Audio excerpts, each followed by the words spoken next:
Big news, an update in the death toll coming from Wayanad. 89 people are feared dead. Numbers that's coming in from the Kerala government. Killer landslide that claims lives of over 89. That's the number we have in the latest multi-agency rescue operation that's on in full swing.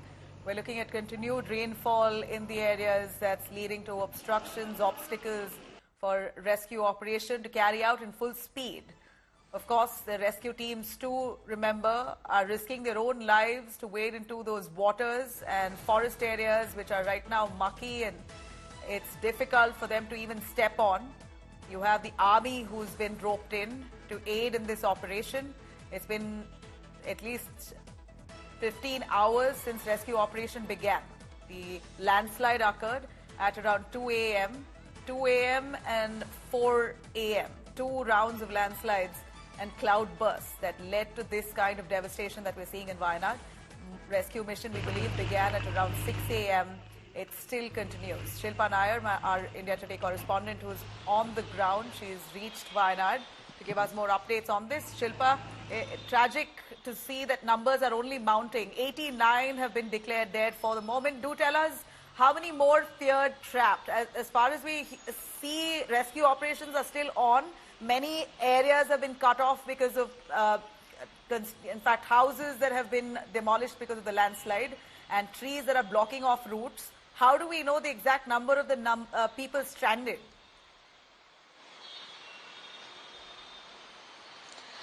Well, that's a big question, Nabila. Even the government is faced with this big dilemma. How will they know, or how are they going to ascertain how many more people needs to be rescued? Because there's still areas in Wayanad where the access has been completely cut off because of, water gushing in, roads collapsing and bridges collapsing. And because of that reason, it's very, very difficult for these rescue teams to reach there. At least in areas that are accessible, the rescue operations are going on in full swing. All the teams, the different teams are working in a coordinated manner to ensure that every life is saved.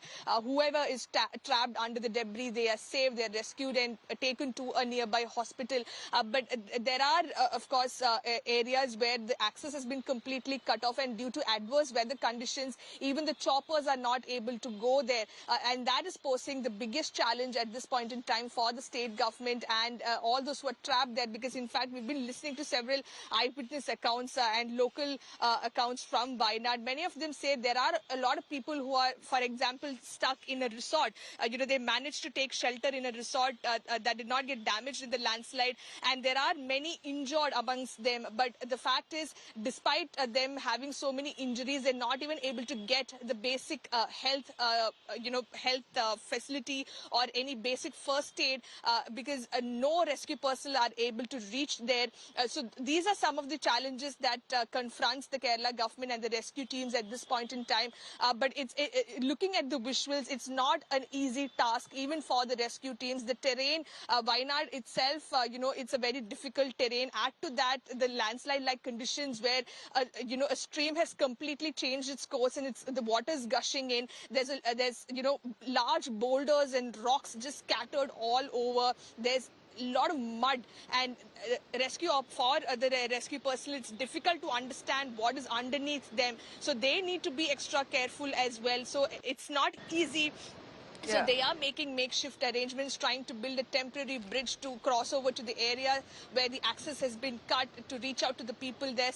A few teams members have managed to reach there, is what the Chief Secretary briefed the media just a short while, but that is simply not enough. There are more people stuck there, and a lot of these people, remember, are also injured, so they would not be in a condition to walk back. They'll need stretchers, they'll need other facilities. So to take all these resources, to take all these materials to locations where the access is completely cut off, that is the biggest challenge. So, Shilpa, do we know about the camps? Chief Minister Pinarayi Vijayan camps that are being set up? If you could elaborate a bit on the rescue camps that have been set up. We hear that about 79 to 80 people have been rescued so far. Take us through that arrangement that's been made for those stranded. We hear also 400 families in total who've been stranded.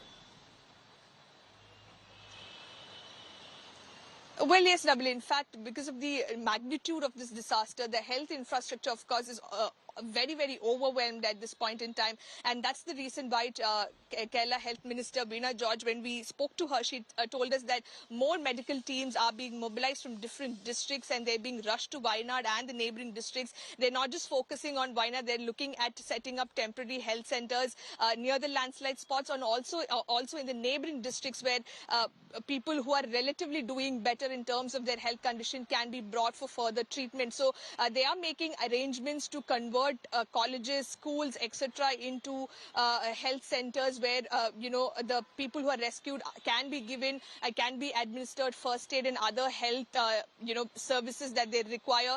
And in fact, even Tamil Nadu, the neighboring Tamil Nadu, has also said that they will be also dispatching a group of medical team workers to Kerala to assist in the rescue and relief operations. So the health infrastructure, of course, it is given the magnitude of the disaster, it will be overwhelmed. But the state government says we are mobilizing all our resources. In fact, every government employee in Wayanad has also been asked to stay put in the district to ensure that they take part in the rescue and relief work as and when necessary.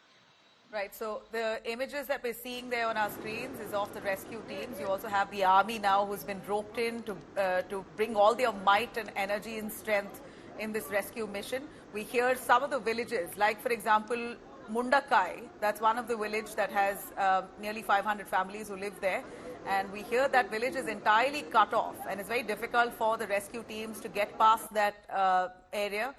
In fact, we see the rescue mission on in full swing, but due to continued rains, it's posing huge hindrance for this rescue mission.